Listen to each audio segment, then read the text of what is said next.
negotiator on the spot. You know how much I manipulate my kids? So, now I'm facing these charges. I don't know what to do. Me and my attorney talked about it. I said, well, if they're going to put the kids on the stand, I'll plead to whatever. I don't want them on the stand. So I plead guilty. Now I can't carry a gun. Go in front of the judge. The judge who is well respected and knows me.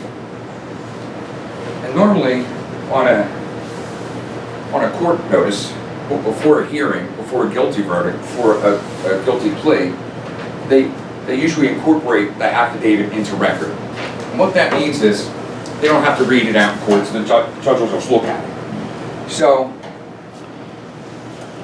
they read it in open court. Read that I had the kids in the car. Read that it was 8 in the morning. Possibly 10, who knows? I was too hammered. And they read all that into record. Do you think the judge was happy with me? He was not happy at all. So he said, you're going to jail. Okay, now normal people, if you get a DUI and you go to rehab, they count that time as your jail time because you're getting help. That wasn't good enough. So he sent me to prison for 40 days. All from just a DUI, right? It's just a DUI. But when I came back from the rehab, I understood that it's not just a DUI. I could have killed my kids. I could have killed others. Man, I was so screwed up that I hid from everybody. Most alcoholics or drug users, whatever, you hide. You don't want anybody to know your problem because you're embarrassed by it. I'm a cop. I should know better. 25 years. I'm a sergeant. I'm charged with a crew. I took care of the Pope when he came. They dropped me in the city with a backpack. We had a team of 12 guys roaming the city before the Pope came. Then when he came, they kicked us out. And I didn't have that good of a gig. But now I have to turn off being a cop because I chose and made a bad decision to drink. I could have asked for a ride. I could have had someone else pick up my kids. But I chose to drink. And I know that's going to seem stupid to you. Because I can identify when anybody else has a problem, but you can't identify your own problem. So leading up in April, I started drinking around the clock. I was sick out of work, and it just caught up on me. I was a functional alcoholic. I'd work, and I'd go home and drink. Go home and drink, go home and drink. And then it got to the point where I wasn't even understanding what I was doing. I see 30-pack containers and went, how did I go through? Oh my God. So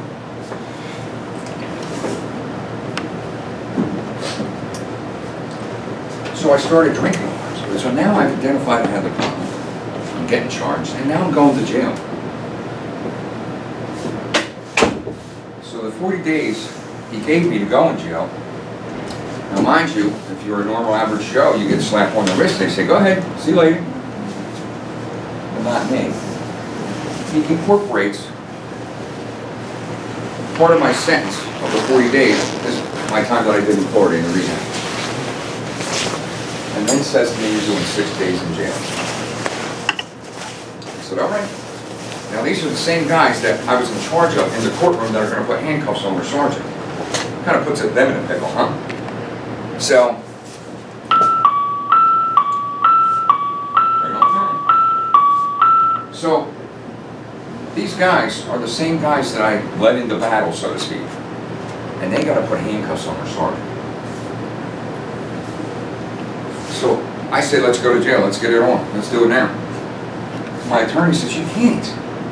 You're in Bucks County, you locked up half the people in the jail. I said, we got to figure out a situation to either put you in a different jail or find out what we're going to do. The judge wants you. He says, why don't we wait a day? We'll delay the sentence. We'll ask for house arrest. Perfect, right? No. You know why?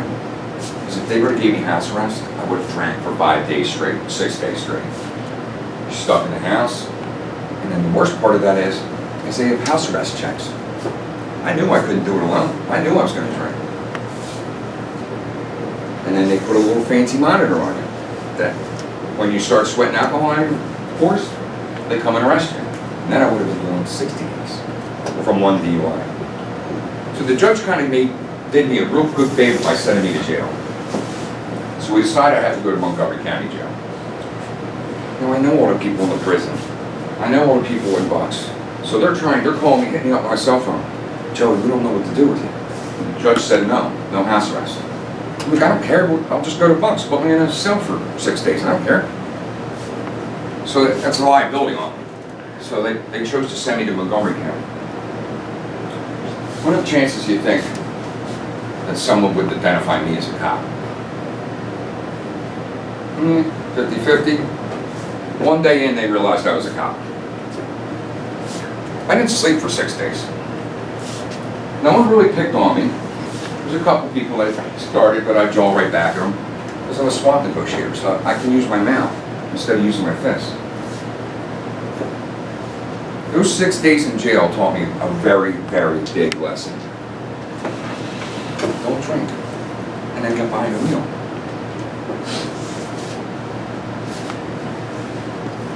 I ate 3 squares a day, because I didn't get the memo.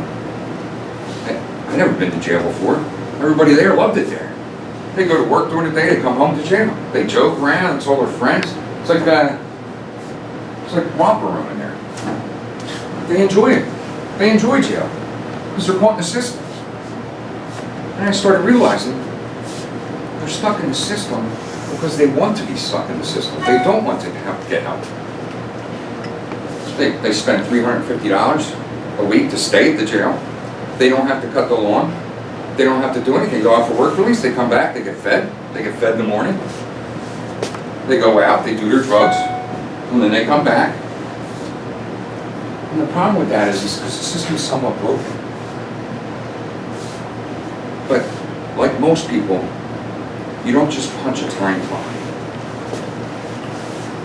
Like most people, you don't just come in and show up and say, hey, the day's here. Hard part's over, I'm here. You have to really want to do what you want to do. I loved being a cop. It was my life. Hell, half the people I arrested would thank me. Oh man, you're so nice, dude, you're so cool. I'd be with my kids, they'd come up and go, yo, what's up, brother? And I'd say, hey, how you doing? You know, they'd always see me. It's funny because I was a sergeant. And this one guy locked up 12 times. 12 times for domestic relations child support. And he actually came up to me and said, hey, I heard you got promoted. That's because you locked me up 12 times? That's what kind of relationship I had, because I cared. I really did care. I loved my job. And I screwed it up on one bad move. I hid. When you hide hard. You don't lie, because I don't lie. I hide. And I hid from that problem.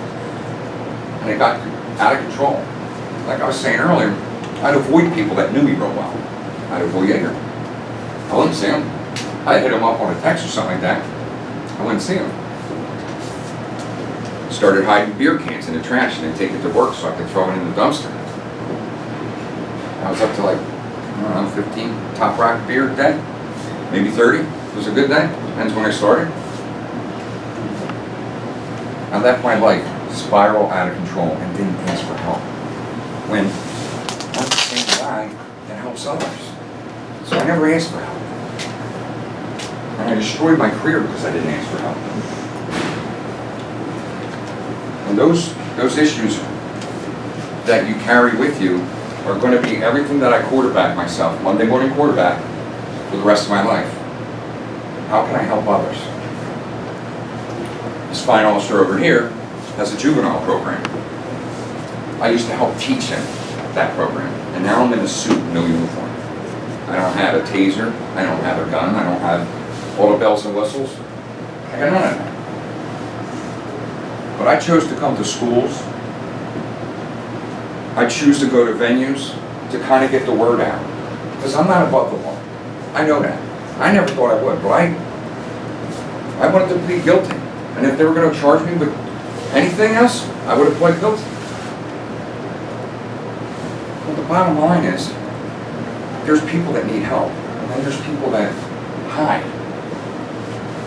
And it's a very difficult thing to go through.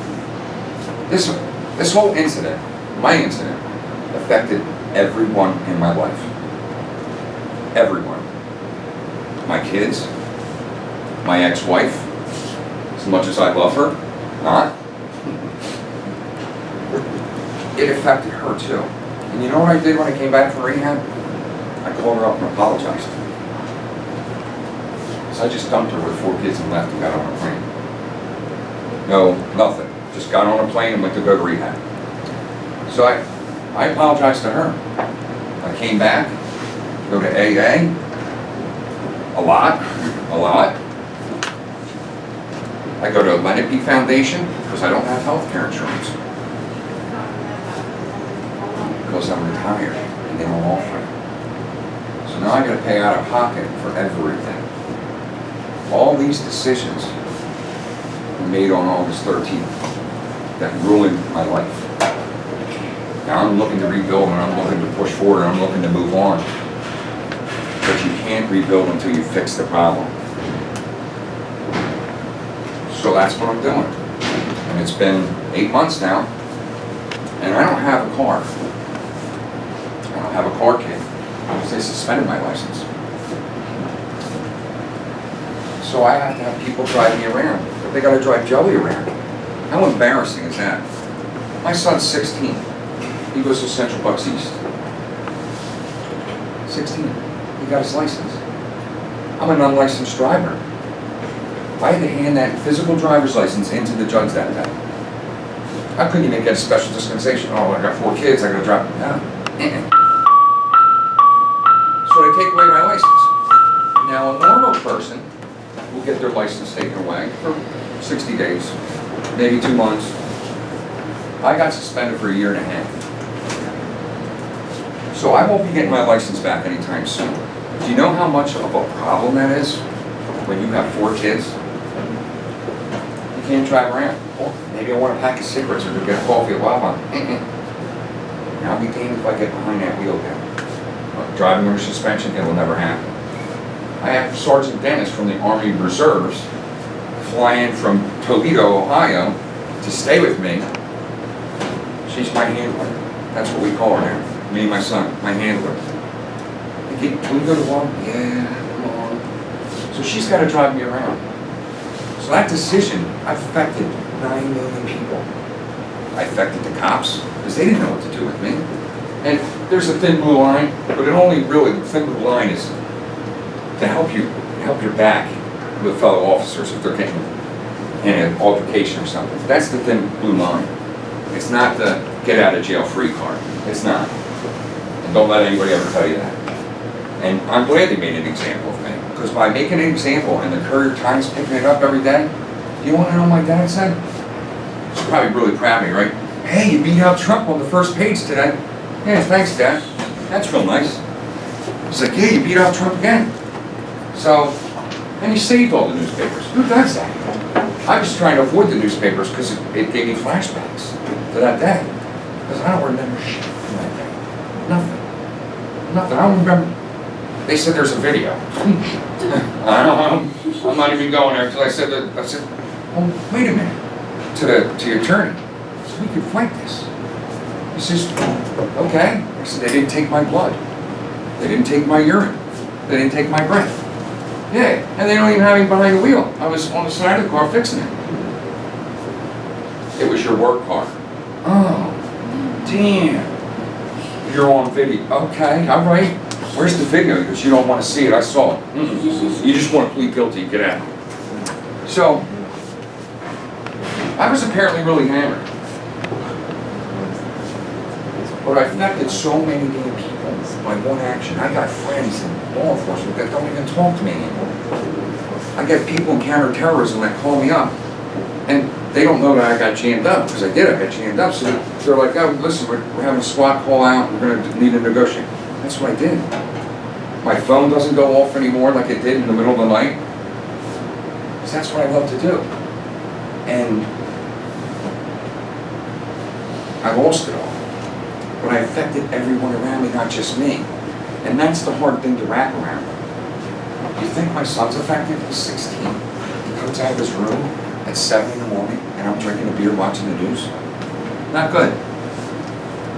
Or when I put a roadie in me, that's what we call roadies. You put the beer in the center console, you drive. Yeah, that's normal. Normal to hide the beer, put it off to the side when you're dropping off kids and stuff. Yeah, that's normal. All that's very normal behavior. Not. But now I identified that I have actually had a problem. And I'm going to continue to have that problem. Because once you're an alcoholic, you're always an alcoholic. Once you have one beer, that means the case is gone. Say goodnight to that case of beer. And I justify it by saying I drank 90 Lemon. I didn't drink vodka. I didn't drink whiskey. I don't drink that crap. I drank beer. And I was very good. I was a professional at it. But I learned that those types of behaviors could have gotten people killed. Could have made people injured. When I said I went out of rehab, I was in there with all types of people. Heroin, pills, and all that. We all had the same goal. None of them were court-ordered. No one was court-ordered to go there. Sometimes they court-ordered you to go to rehab. It was all voluntary. So everybody was fighting the same battle. So I left rehab with 10 phone numbers. Now, you weren't allowed to have your phone when you're in rehab. They take that. You're done. You can't call anyone. You can't talk to anybody. You're in there. I call it the druggie bus. Yeah, they got this bus that they put all the druggies on and we drive to clinical every day. Because I, in fact, was a drug user. I just had, what do you call it? DOC. That street. Drug of choice. I wouldn't know that had I not been in that. And I learned a lot of things real quick. Like I was talking about the prison. It wasn't fun. But these cats, they were driving around and jumping, laughing, joking, like this was their life. And I'm sitting in there embarrassed trying to get myself through this. And the problem is that they want to be there. When I went to rehab, they didn't want to be there. They wanted to be home. And they offered me an additional week in rehab. They said, we think you'd benefit from it. I said, I want to see my kids. That's more important to me. I got everything done. I did everything you said. Just think about it. Just think about it overnight. I was waiting for a sign. Maybe like a cross or something would come flying in the room and hit me in the head. Should I do it or should I not?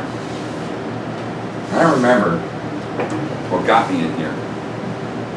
And there was a fast step progress. They had clinical. That's what they called it, clinical. And in clinical, you would talk about your problems, say kumbaya. And then in between sessions, when you weren't so bored from sitting in seats like you guys are now, you go meet with counselors. You talk about your issues. Talk about your deep-seated issues. Talk about your mom, your dad, and all that stuff. It's aggravating. But it fixed me. It fixed me to become a non-alcoholic. And now I can't drive a roadie. And I can't drive, period. That's the soup and nuts of my story. There's a lot of things that I've learned through this journey. Besides being an alcoholic, I learned a lot of jail lingo. I learned I'm a cop. They found that out second day in. I learned that you can mix. This is great. This is what they do in here. Yeah, they get a bowl and they put ramen noodles in it, right? And then they get cheese curls and throw that in there, and they mix it up. That's their snack for the afternoon. That's fun to them. Not fun to me. And the amazing thing about it is they enjoy that. That's what they want. But I didn't get the memo coming in. I didn't get no memo. I had to have money to put on the books. What the hell's that?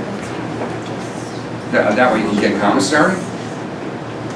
Guess what I wore to jail? One set of clothes. One set. I was there 6 days. My hazel. It smelled. But I didn't want to shower. I didn't want to do nothing. I just wanted to get out of there. So I didn't put a pair of hands. They're all making fun of me because I'm wearing the same outfit every day. I don't care. Make fun of me. I wasn't planning to stay. I'm getting out. They had duffel bags full of clothes, they got all kinds of stuff in there. They're staying in. I don't get it, but why I speak to you guys is A, to tell my story, but B, to tell you, once you get stuck in the system, you stay in the system.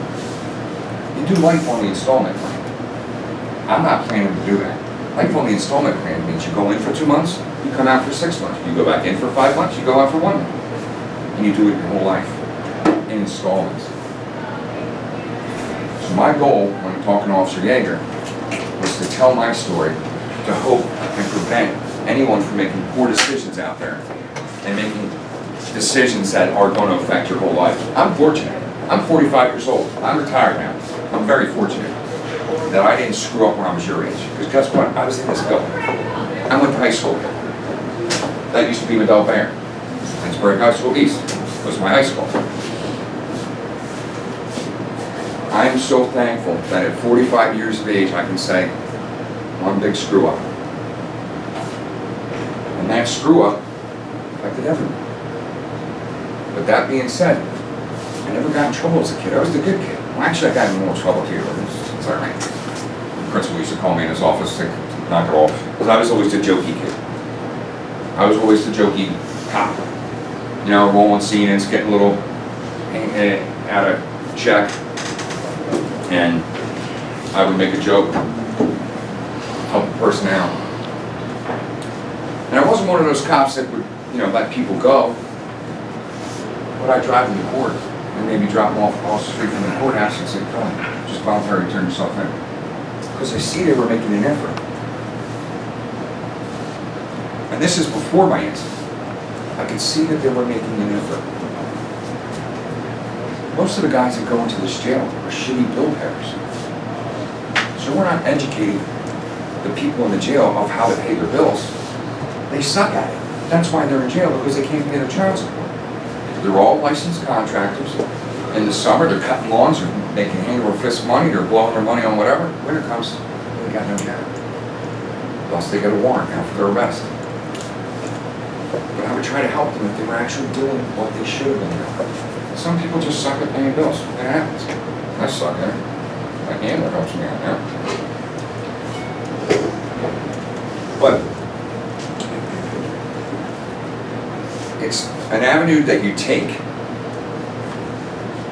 and you do a disaster to your life. I have a question. Yeah. What was it like for you the day you put your papers in to retire? Wow, that's a good question. My hand was shaking.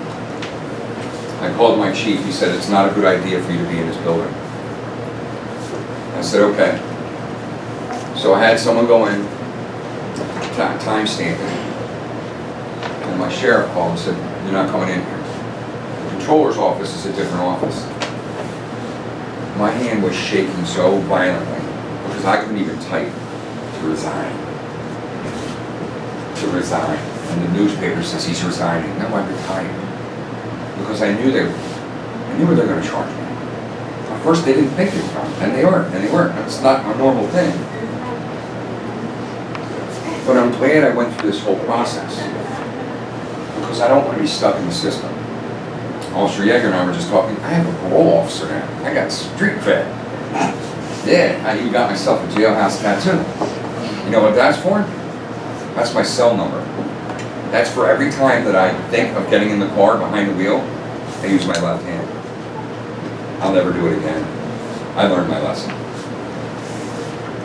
And to answer further about that, it took me over two hours and probably about 16 pieces of paper of what I wanted to say. Because I was truly sorry, and I embarrassed my department.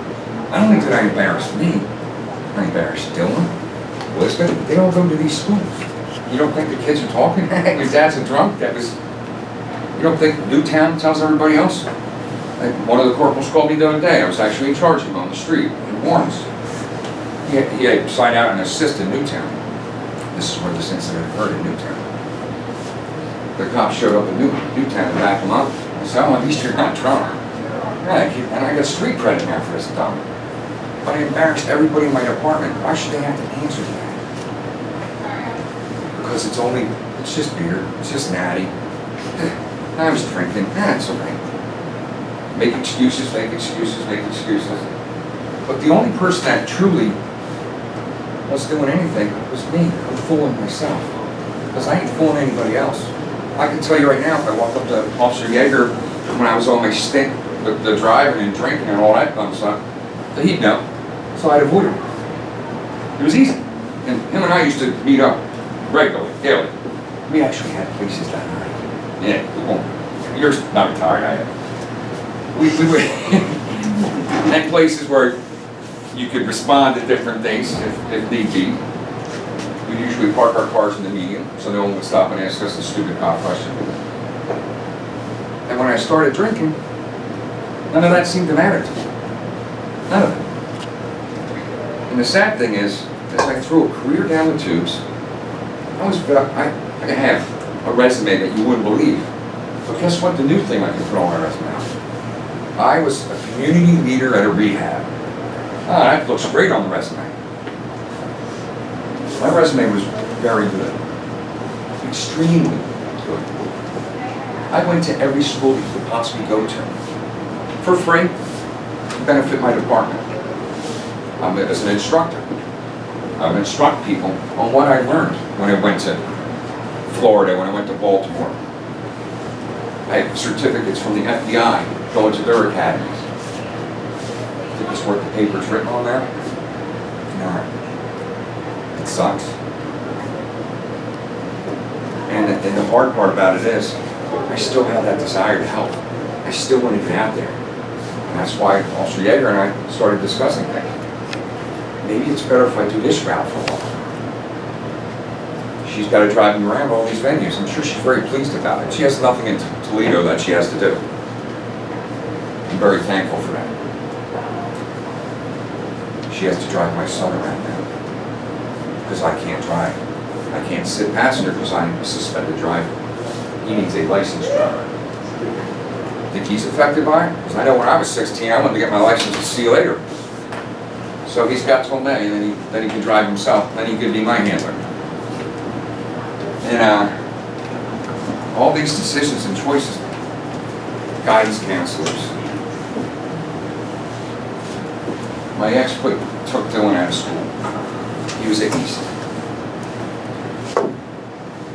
And put him in Pennsbury, back to where she says he belonged. My other 3 kids are in the Pennsbury School District as well, minor.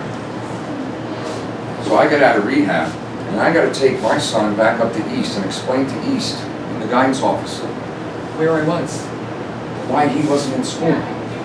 He had a difficult transition from Pennsbury back to East. He wanted to be at East. So I screwed this kid's life up. So now we got to go into the guidance office. And I got to explain. I feel like the need to explain.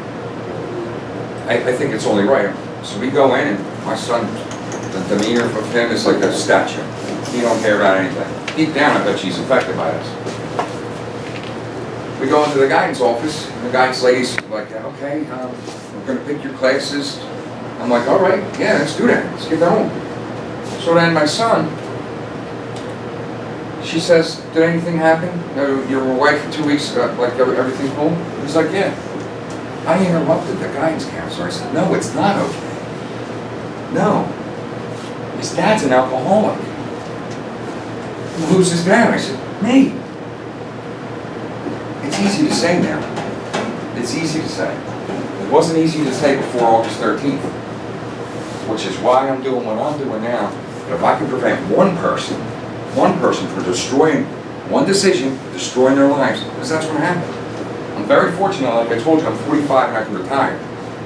It could have been worse. I could have been 10, 15, 20, and got arrested and did something bad.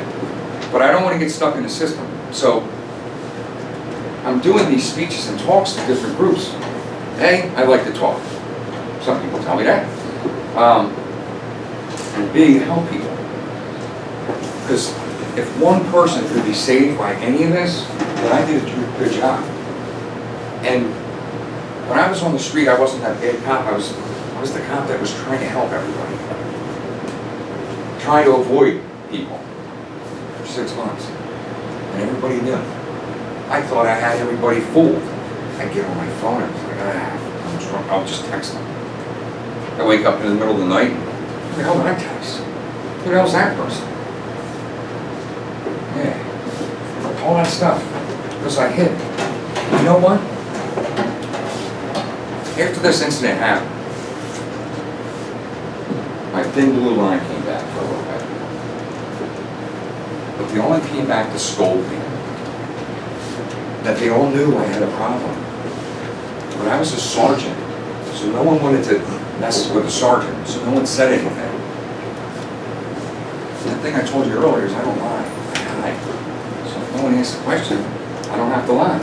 So I hide. By doing so, I screwed up my whole life. When they called, they came back, they stopped at my house. You know, we can't believe this, you know, we never knew. And everyone tells me I'm crazy when I'm drinking or I'm crazy when I'm straight. So they didn't really know if I was drinking or straight. But the hard part was is they had to tell me that they knew. They all knew I had a problem. But no one wanted to recognize it. I certainly wasn't going to recognize it because I was stuck in the bubble. You can't get out. So you get back from rehab, you got to do jail. There's still bills to pay, you still have children. Life didn't stop during this whole thing. It's kept going. When you get out of jail, your life feels like the forces of nature are spinning. You don't know what to do. You don't know what brings to grab, maybe I'll grab an orange. I don't know what I'm going to do. You got bills to pay, everything's overwhelming because life didn't stop. You think my kids stopped playing basketball? My son stopped wrestling? My other son playing basketball? He sucks at it. Don't tell him that. My little daughter, she plays basketball. My oldest daughter, she's a tomboy. She plays basketball. That didn't stop. Practices didn't stop. None of that stopped. But it stopped on me. And when I went to that rehab, I learned a lot. That I was practicing what I was going to do in life. I was depressed in rehab. I knew I screwed up my life. I knew I screwed up my kids. I had no idea the effect it was going to have on everybody else in my venue. And what you learn down there is coping skills. So I was depressed down there. So I hid in my room. Hey, I'm good at hiding, right? I'll just hide in my room. One of the counselors comes up one day and says, you need to start doing activities with us. I said, no, I'm good. I have a journal. I had a journal for 34 days. I wrote to my kids, said I was sorry to a bunch of people, wrote what I was thinking. And, lost my train of thought there, sorry about that. Counselor. Oh yeah, sorry, the counselor comes in my room. Thanks. If anybody, if I can start losing it, just raise your hand and go, hey, get back on another side. Okay. So the counselor comes in my room and he says, Mr. Rafferty. I said, you can call me Joey. So all I am is Joey. I'm not Mr. Rafferty anymore. I ruined my name. I ruined everything. He goes, okay, if we're just going to do what was me for 30 days, you're going to be here 60. I said, okay, that's the way it's going to be. So the next day, my roommate comes in. His name's Ben. He's a cocaine and heroin user. He's a big guy, and he's from Wisconsin. He says, I'm trying to get help. He's a little nutty up there because he said, oh, I could just smoke pot when I get home, right? I could just smoke pot. I'm like, dude, it's going to lead to crack. You can't do that. He said, oh, okay. It's all right. So the counselor says, you can be depressed all you want. I was in Palm Beach, Florida. They're taking people to the beach today. They're taking people bowling. They're going to the movies. I'm not participating. I'm not there to have a good time. And when the counselor, it dawned on me, because he brought it to my attention, we weren't there to have a good time. We were learning life skills. To go to the bowling alley without a beer. To go to the beach without a beer. Because I can tell you right now, in the summertime, I would have cracked open and the beer would have been there. So I learned to go to the beach sober. I learned to go to bowling sober. I learned to cook sober. We'd have community meetings. We'd have talent shows every Sunday. And you wouldn't believe that how much talent is being wasted by drugs and alcohol. I met a guy named Franny, he's from Fishtown, right? Heroin user. He told me any stories. He'd been in and out of rehabs his whole life. Shoots up. It's like he's in the bathroom shooting up, he's shooting here, shooting there. I don't know if he's ever going to get sober. And the problem with the heroin and the alcohol is that you can't say no to it once you start it. I had very long conversations with my son. You can't start it, because if you start it, you will never stop. And you'll get caught in the system. And being in the system sucks. Have a parole officer stopping by your house every 5 minutes, them calling, you gotta pay court costs, you gotta do DUI classes, I gotta do, I don't know, some other stuff that's written down. All this from one day. One day. Was it worth it? My whole life is screwed up from one day. And the sad part about it is, I know nothing. Everyone else is like, you should have fought.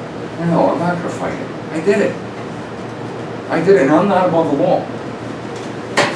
But by doing this with Officer Yeager and speaking to schools, I get a lot out of it because I know I can save someone. I might not be able to save all of these. But if I can stop you from doing the starting of it, that is a big deal. Because once you start, you don't know, you hide. Like I said, I hid, I didn't lie. And that's what happens. And then everybody hides away from one another, everybody hides their stuff, and it becomes like a system. I was an alcoholic. Do you know how hard it was to get rid of beer cans? Because I didn't drink the hard liquor or anything like that. I'd have to go to get all the beer cans down and put them in a trash bag. I'll get them out of the car too. It was a lot of work just to be an alcoholic. It's exhausting, actually, if you want to know the truth. You got to remember what's going on. You got to try to hide the beer cans because you don't want your son who lives with you to see the beer cans. So then you start leaving them right up beside the tissue box in the morning so he doesn't see when he goes off to school. Yeah. I can't imagine how that kid's got affected by it. And the other ones as well. Because now I can't drive, which means I can't see them. Because they live down here and I live in Buckingham. And that's a very bad decision that I had to make that day, and it affected them. I can tell you right now, those kids were affected, and I miss them. I know they miss me. But I made that mistake, and that one mistake turned my whole life around. I was dad of the year. You know, I was a great dad. I coached soccer, I would coach football, I would do everything. Now, I'm just a drunk. But if I could change one life, or if I could do something to help someone, I'm going to do it. Because I was down that hole. And unfortunately, that hole was very deep. And it's hard to get out once it gets deeper. It's hard to get anything when it gets deeper. Then you start controlling yourself. All right, well, I got to get beer because I can't be out of beer tonight. Oh, I got to get my cigarettes already. There's so many scheduled mornings that I had, and none of them realized. And the sad part about this, I don't think I've spoken this before, is that morning of, I was drunk, I knew I was. I looked in the mirror, in the bathroom.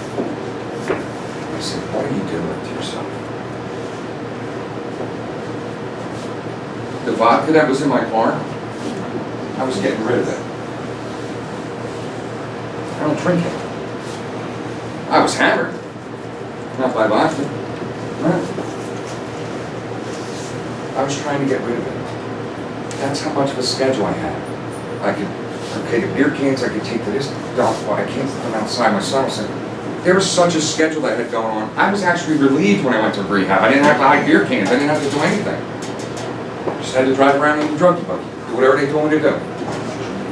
And all from one decision. I'm sure people are going to say, yeah, it's one decision. You know how many times I did that before, probably?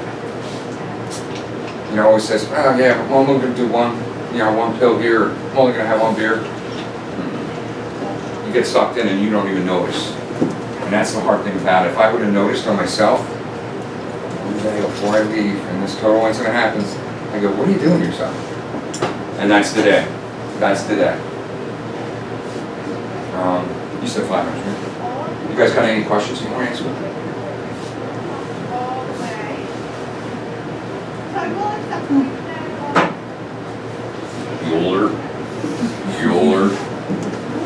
Bueller.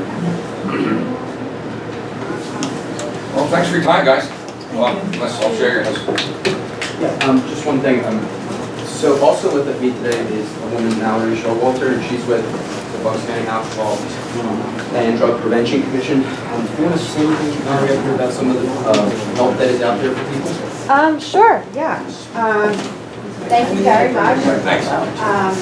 It's there. Okay. I was trying to get out.